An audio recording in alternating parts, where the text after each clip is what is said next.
Liren might be the next world chess champion, so that's the best time to take a look at arguably the most incredible game he has ever played in his chess career.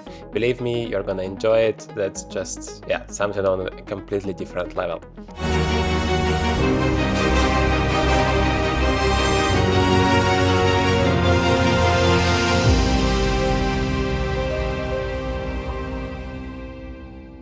So he played this game as black against Bai. The game started with d4, knight f6, c4, e6, knight c3, and bishop to b4. That is called the Nimzo Indian defense, a very solid opening for black. A lot of top chess players are really liking it and playing it constantly. So there are a lot of different options for white to play. Knight f3 is one of the main lines here, just castles, bishop g5, c5. Black is immediately trying to fight for the center here. And this bishop, well, when you play bishop b4, you're basically agreeing to the fact that in most of the variations it's going to be exchanged for a knight, but, well, you're weakening your opponent's pawn structure and you create some imbalance in the position, so that's what you need to be dynamic, to be active, to outplay your opponent. So white played e3, and now black is taken on d4, queen takes d4. I mean, there are a lot of different ways you can capture it with a pawn as well, but queen d4 is very active. The drawback is, of course, now knight c6 comes with a tempo, and, well, you have to go back, queen d3, h6. But of course, the good thing about it is now you defend this knight, so whenever you want to play a3, when your opponent takes, you don't need to destroy your pawn structure, you can just take it back with the queen. So that's a good thing. Bishop h4, and now d5. So black is trying to open up the center completely and try to activate the pieces, because this bishop on c8 is completely passive, so now black wants to open it up.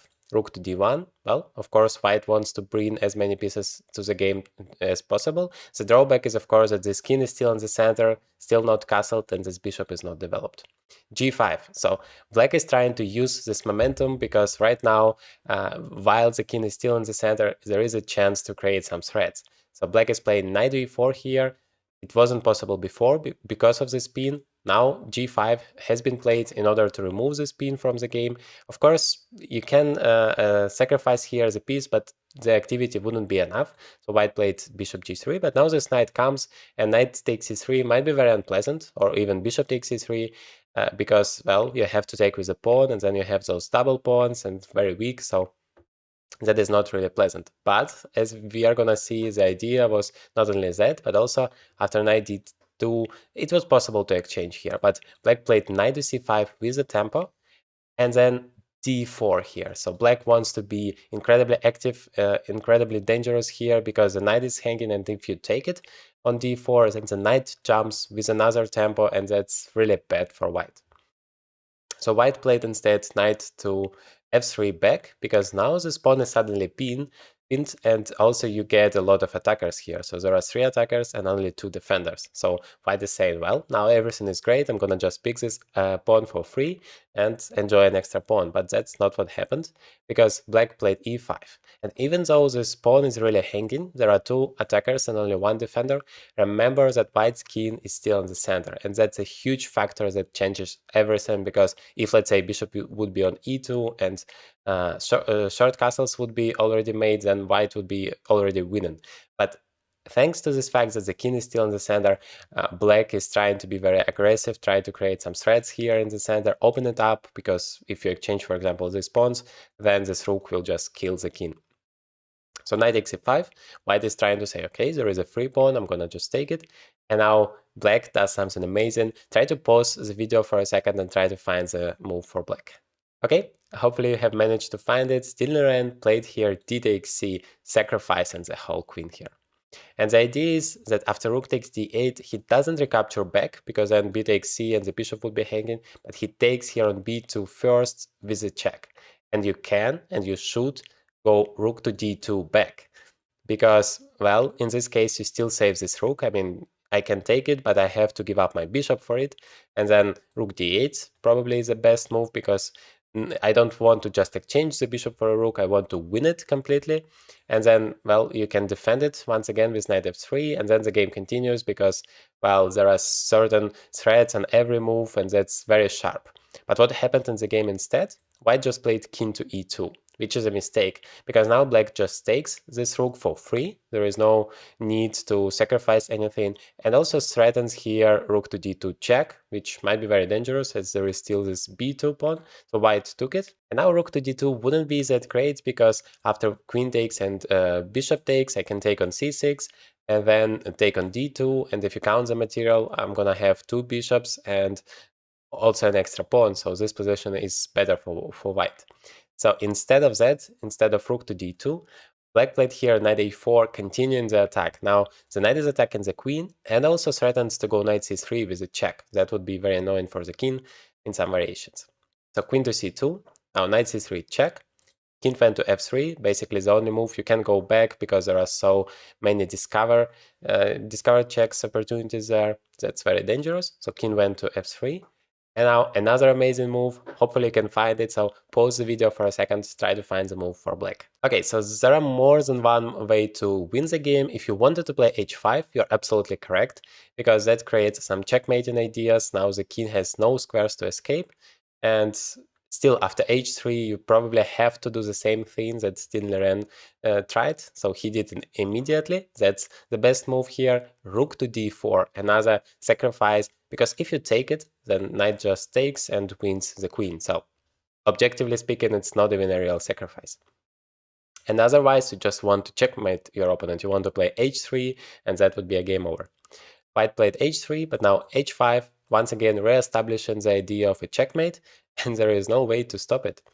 White played bishop h2, trying to create the square for the king on g3, but still g4, king to g3, and now, yeah, try to find the next move, also an incredible one, black to move. There is only one move that is winning. I mean, everything else is already not winning. For example, if you want to play knight to e7, trying to give a checkmate, well, here the pawn will just take, and then the king will have the f4 square to escape.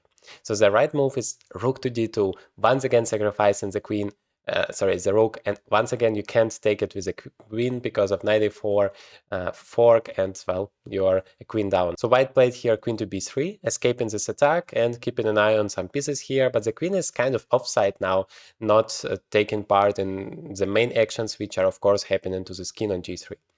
So now knight to e4 check, the king has to go to h4, the only move.